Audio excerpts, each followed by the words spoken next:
কি আছে আমাদের বাংলাদেশে? না আছে একটা ভালো ক্রিকেট টিম, না আছে একটা ভালো ফুটবল টিম, না আছে ভালো এডুকেশন সিস্টেম, আছে শুধু একটাই বিশ্বজয় কুরআন হাফেজ। তাও তার গুরুত্ব দিতে জানে না। হায়রে মানুষ, যেখানে ভালো কাজ করতে যাইবে সেখানে হারাম ঘুষের টাকা চাইবে। দিনরাত পরিশ্রম করে একটা মেধাবী স্টুডেন্ট তার মা বাবার মাথার ঘাম পায়ে ফেলার টাকা দিয়ে শিক্ষা অর্জন করে সিভি নিয়ে প্রত্যেকটা অফিসের পিছনে পিছনে ঘুরে, অথচ মোটা অঙ্কের টাকা না গুনতে পারলে চাকরি পাওয়া যায় না। আসলে বর্তমানে দেশটাতে চুরবাটপার দালালে ভরে গেছে। আর কত করবি মানুষের ক্ষতি? সময় থাকতে মানুষ হ, নয়তো আল্লাহর মায় ধীরে ধীরে পাবি।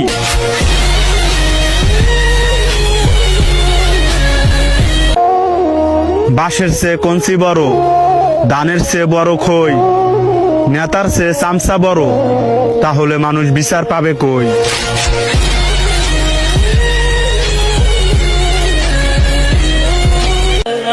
নেতার পেছনে ঘুরে শেষ করবা নিজের যৌবনকাল, আবার ভাইবার একবার নামাজ পড়া কাটায় দিবা নিজের বুড়া কাল। বলি বাপের কামাই খাইয়া নেতার চামচামি করা সাজে না, আর বুড়া কাল পর্যন্ত যে বাচ্চা থাকবা, আজরাইল তো আর তোমার দুলাভাই না।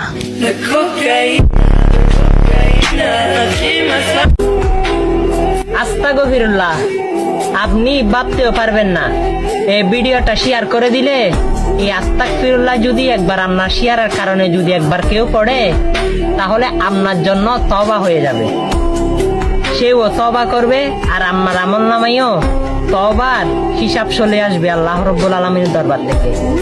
ভিডিওটা শেয়ার করে দিন। আমিন।